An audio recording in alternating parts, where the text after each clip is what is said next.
Hello and welcome to some Saturday night crafting on Sunday night. I apologize because again this week it's been hectic.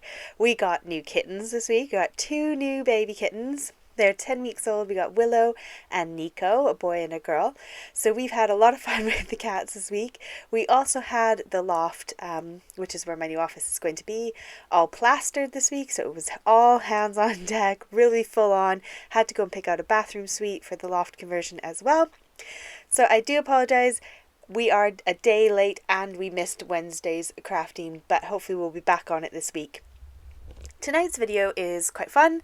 We are going to make some rainbow cards, but we are not using any rainbow dies. We're going to use what we've got hopefully in our stash and create some really fun, awesome cards that we can gift out to people to maybe cheer them up as it's heading into winter for a lot of you followers that follow me. I know there's some of you that are heading into summer. Yay, go you! A lot of us are heading into winter, bit miserable. So we're going to make these cards tonight and we're going to have a lot of fun. To make my rainbows, I'm going to use some powders. So I have got Pretty Gets Gritty Explosion powders. I've also got some Tonic powders and the Cosmic Shimmer powders. However, today I'm just using the Tonic and my Pretty Gets Gritty Explosion powders. So I'm using a baking tray, which I picked up for £1 in the pound shop, as a base just to kind of hold all my ink so it doesn't stain. And I'm going to use photo paper. If you look at the link in the top right hand corner, you can see the link to where I use photo paper and many different ways of colouring the photo paper. So if you click that link, and because you don't have the powders, shows you how to use inks and a bunch of other things. So have a look up there if you'd like some more inspiration for what you can do. So all I'm doing is spritzing down some water onto my tray, sprinkling some of the powder onto it, spritzing it again with water, letting it sit about 3 to 5 seconds, lifting it up, and if I don't like how it looks, I am dabbing it back in again and picking up more of that colour. Now I do want to leave these to dry fully before I go ahead and use them. You can heat set them with a heat gun or a heat tool and you can get them to dry a bit quicker, or you can just leave them, go grab your lunch or whatever you're doing, come back and they should be dry within sort of 10-15 minutes. They really don't take long to dry at all. To clean them off, I just take my little cloth. I've got baby muslins that I've got left over. I use those all the time in my office and I just wipe it up. Or you could carry on and make a few prints with a few more bits of photo paper just to use up that powder. However, for today's video, I'm doing all the rainbow colors, so I just wanted to crack on, and I did actually do 2 of each, which I did them off camera, so I had some extra for fun. So here's all my rainbow colors when I'm done. You get these gorgeous colors, a lot of pattern and texture to them. If you have some of these powders that have the mica powder in them, which is what these have because they're shiny, and you find that mica powder is rubbing off, just set it with a bit of hairspray and that will kind of seal it in for you. Now I'm going to go ahead and use some circular dies. These ones are from scrapbook.com. They're actually brilliant because by the time you're done cutting them out, you have got all the colors of the rainbow. So it's just enough circles to do the whole rainbow order. I'm going to line up my dies so they're nice and evenly spaced out. And then I'm going to take some tape. This is meant to be low tack tape, but I find it's just like normal sellotape. So I use it for things like this when I want to hold my die cuts together. Obviously, that tape is going to be mighty sticky in between those dies, and we don't want our beautiful little papers to get wrecked. So we're going to take an embossing powder bag or talcum powder, baby powder, and just kind of de-stick that a little bit so it's not going to stick to our photo paper very much. So again, this is photo paper I picked up on Amazon, which I missed at the beginning. It is just bog standard photo printing paper. And all the links for today's video will hopefully be in the description box if you want to find the same products that I use today. So I go ahead and run that through my die cutting machine. My circle is just big enough to cut that largest circular die. So when I'm all done and I've done all my different colors, I have them all ready to go. I then die cut out the same die set, the largest die, so I could place these all together, and I know that that outside edge is the same size as the outside edge of my die cut ones. So all that's left to do now is just to glue them back in. And I'm starting with my first one and doing the rainbow order.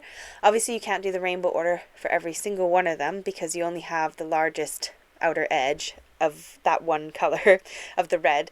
So I just kind of rotated through all of them and I just did the same rainbow order but I would rotate which one was the biggest one on the outside according to the order of the rainbow.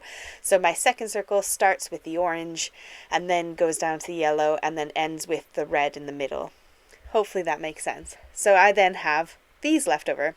So I did 4 altogether and left the other ones so that we could do a different kind of card with those scrap bits there. So now I can take it and just pop it in my paper trimmer, eyeballed it and cut it in half. Really quick and easy way to make little rainbows. Now with my other ones, I just folded them in half and then stuck them in my trimmer and just chopped them. I found that was the easiest way to find that central point so I could have a nice half of a rainbow, well, the rainbow looking shape. Now I wanted to make a rainbow card using these and I wanted to space them out a bit. However, when you do that, you get the bottoms all wonky. They're not lined up. So I just took a pencil, marked on them where I wanted to cut. Doesn't look the most amazing rainbow. I could have probably spent a little bit more time on this and had them line up a little bit better. Especially when I glue them down, you see there's a big gap between the purple and the red and not such a big gap between the red and the yellow. But never mind, I had a good time. I was making the card. If you don't make a wonky card here and there, then it doesn't look like you've made them homemade, does it? That's what I like to believe anyways. So I've got my little rainbow here, which I wanted to have spaced out a bit. Didn't quite get it, but never mind. I still think it looks great in the end anyways. I've taken my white Arteza pen, which I dragged my ruler across because I forgot to lift it and smudged it a little bit. So I did come in with my sand eraser and just kind of rubbed over it a bit to get rid of some of that smudge. And here's the finished card. I went and heat embossed a sentiment along the bottom there. You'll see the stamp set in a minute when I do the next card. For this next one, I thought I would do a fun little edge. So I'm just ripping the edge of my card, giving it a nice little rough textured edge of my card base, or my card front, I should say. So I just rip off all those using my fingers. You could also use a ruler and rip along the edge if you're not a fan of using your hands like that. And now I've got a nice little border around my card. I'm going to take my speckled egg, which is like a nice light blue, and I'm going to use this sort of flat blending brush. Use whatever brush you got. I just find this puts a really light layer down. And then I'm going to come in with a different blending brush. I can't say that word tonight. A different blending brush, the sort of sponge one, the rounded dome effect, and I'm just going to go ahead and make the darker clouds by applying a heavier ink. I then did go back in and add a bit more ink on there just to get a bit more of a bluey background. So now I've got some little clouds in the background with my stencil. I can go ahead and start assembling my card and work out where I want to put my rainbow. I wanted some little clouds at the bottom of my rainbow, so I got out this self-adhesive glitter card that I picked up ages ago. I can't even remember what shop I got it from, but it's just white glitter, basically. I'm going to trace out my clouds because I don't have a cloud die, and then I'm going to go ahead and fussy cut them out myself. Now I can stick them onto the bottom of my rainbow and then apply my rainbow to my card. At this point, I thought I didn't really like how it was solid in the middle, but I really wanted it to have purple, blue, and the reddish pink color. So I picked out a different rainbow and cut out that center bit.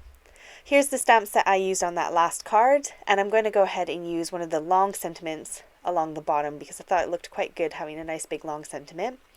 Chuck it in my stamp platform, grab my handy dandy black ink, and go ahead and ink that up and stamp my sentiment along the bottom before I assemble it.